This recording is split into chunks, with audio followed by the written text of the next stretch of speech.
los lemas que podemos leer en las distintas partes donde se lee también, mientras uno transita por este centro científico, es saber para transformar la realidad. Y nosotros estuvimos viendo en las redes lo que la gente comentaba, lo que la gente se preguntaba, y es lo que nosotros le preguntamos a la ministra Gabriela. Y entre las cosas que la gente comentaba y quería saber más, era acerca de qué es el Plan Nacional de Ciencia, qué relación tiene todo esto con el Ministerio de Educación, porque entonces la gente dirá, no, eso es para los universitarios, eso es como para una élite, esto parece ser que es mucho más accesible. Ya lo mencionaste, pero volver a hablar de ciencia abierta y cuáles son las iniciativas más importantes que surgen desde acá. Y entonces empezamos por lo primero, ¿qué es el Plan Nacional de Ciencia? Fíjate, María, sí, nosotros tenemos un documento rector, que es nuestra Carta Magna, en donde el pueblo con el comandante Chávez instruye y establece que la ciencia y la tecnología es un elemento de transformación y de desarrollo.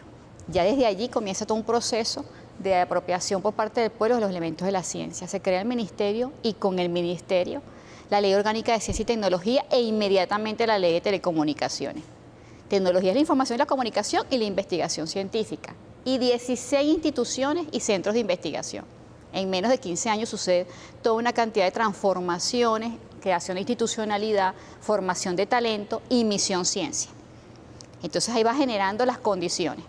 Ahí está incluido Conciencia TV. Sí, Conciencia TV está incluido allí. Ay, que es uno de los canales más buenos que existen, de verdad. Nosotros nos regalaron para TV Lectura, el proyecto que tenemos en la televisora de los libros, un curso de programación televisiva. Y estaban tan claros en todo, es maravilloso, de verdad que te felicito. Sí, todo espectacular. Entonces hay una serie de instituciones, todo un andamiaje del Estado, de la República, en donde el pueblo se manifiesta con la formación de su talento, pero además con una política de ir a los problemas desde la territorialidad, a las necesidades y desarrollar desde el saber y desde el conocimiento las soluciones para ello, pero además interpretar la realidad.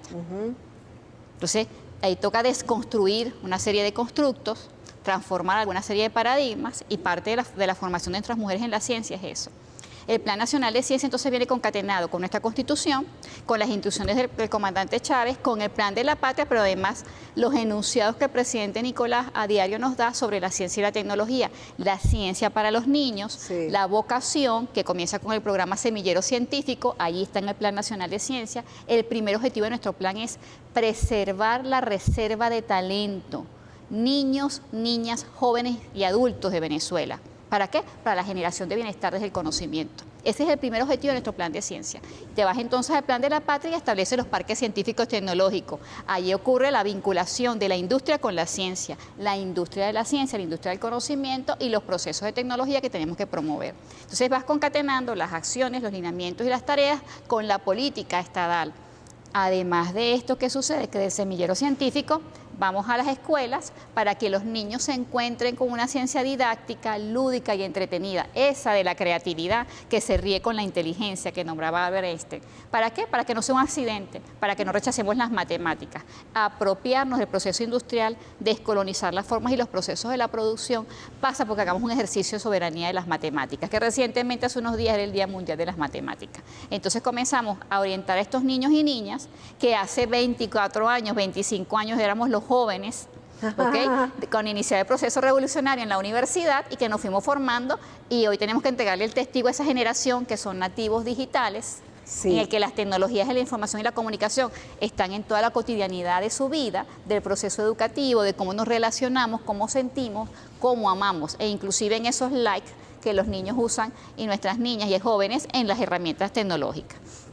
En esa construcción del semillero científico hay más de 25.000 niños que han sido tocados ya por el Sistema Nacional de Ciencia en rutas por los laboratorios, en ese intercambio con los jóvenes de la ciencia, pero además de esas rutas hay experimentos y hay experiencias. Las Olimpiadas Científicas de Miranda es una experiencia en donde los niños de educación media, nuestros jóvenes, hacen del conocimiento, del debate y de las pruebas retos técnicos en donde interpretan el comportamiento del cacao.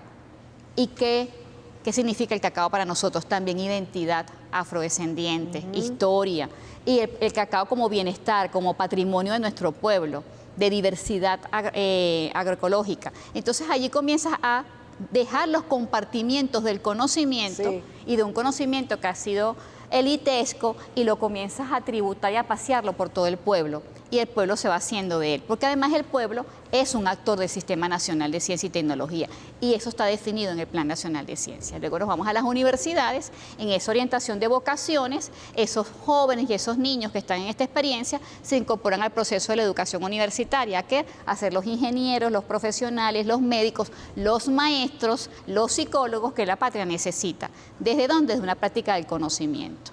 Después ese proceso se incorpora nuevamente a los 18 motores de la agenda económica bolivariana a construir bienestar desde la industria, desde los consejos productivos de los trabajadores, desde la gestión del conocimiento, en donde nosotros declaramos que la ciencia no solo ocurre en nuestros laboratorios clásicos de investigación, sino que ocurre en las casas, en las aulas de clase, en las áreas de cirugía en los hospitales, ocurre en el CDI, ocurre con los ASIC, con las áreas de salud integral comunitaria, cuando hacemos un estudio epidemiológico de nuestras mujeres, cómo están los parásitos en los niños. En ese conocimiento epidemiológico de la salud de nuestra gente también hay una ciencia y hay un saber. Entonces va generando condiciones para que la ciencia no quede atrapada en el tubo de ensayo, de donde muchos de los científicos fuimos formados. Sí. Y en donde todo está perfecto, porque controlas todo en el mesón de laboratorio, claro. Pero en ese mesón de laboratorio estás solo y no construyes comunidad. Y el ejercicio nuestro de construir conocimiento es construir comunidades de saberes, desde el pensar, desde el razonar, desde la conciencia. Esa sería la ciencia abierta, y entonces, en contraposición a la ciencia clásica que es para nosotros nada más. Exactamente, entonces esa ciencia que ya no está en el tubo de ensayo, ni en la cápsula, ni en ese libro o en ese paper que leen los pares científicos, comienza a hacerse una práctica de la comunalización de la ciencia, en los infocentros, cuando más de 18.000 participantes el último trimestre de diciembre y este primer trimestre del año están usando las nuevas herramientas de las tecnologías de la información y la comunicación desarrolladas por el gobierno bolivariano. Infocentro en un clip tiene al menos unos 2.000 libros y textos para leer sobre ciencia, pero además cómo formular proyectos, y lanzamos inclusive una plataforma para las comunidades y nuestras mujeres que se llama Mujer, la innovación está en ti. TI de Tecnología de la Información, en donde hay 40 programas de autoformación que te permiten desarrollarte en lenguajes de programación como PHP, en datos y estándares abiertos para hacer de esa ciencia un patrimonio de todo el pueblo venezolano. Y ustedes también me imagino que tuvieron que ver cuando se diseñaron los libros de colección Bicentenario en la parte de ciencia, ustedes también tuvieron que ver con esa elaboración. Tenemos una comisión permanente con el Ministerio de Educación, está el CENAMEC y el programa Semillero Científico se formula y se ejecuta, igual que el reto de matemática y el reto productivo con el Ministerio de Educación. Son políticas que están completamente concatenadas y son transversales desde la formación del docente para que él también sea herramienta de esa ciencia de soberanía, de esa ciencia lúdica y entretenida, pero además que genere comprensión y capacidad en la resolución de los problemas que los niños y nuestras niñas se van a enfrentar en esta era digital. Claro, nosotros con el CENAMEC tenemos un proyecto pendiente que iniciamos precisamente cuando Rodolfo Pérez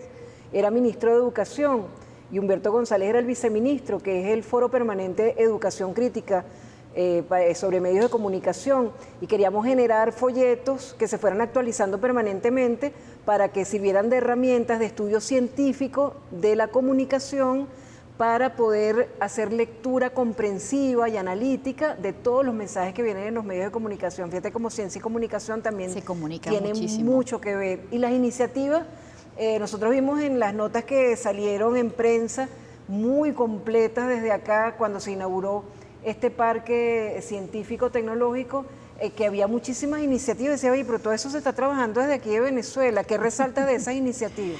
Fíjate, de esas iniciativas tenemos que, como tú mencionabas, sobre la educación, la comunicación y la ciencia, que la pandemia marcó un antes y un después, y yo lo resalto mucho, que aceleró procesos de la vida, de la cotidianidad, y es un cambio. Es un cambio de era, como el presidente Nicolás nos ha alertado hace 3 años atrás. Viene un cambio de era, estamos en un cambio de era. Hay que despertarse y prepararse para eso. Nos dimos cuenta que esa comunicación de la ciencia estaba limitada y era corta. Y no le llegábamos al pueblo. No era potable. No era potable.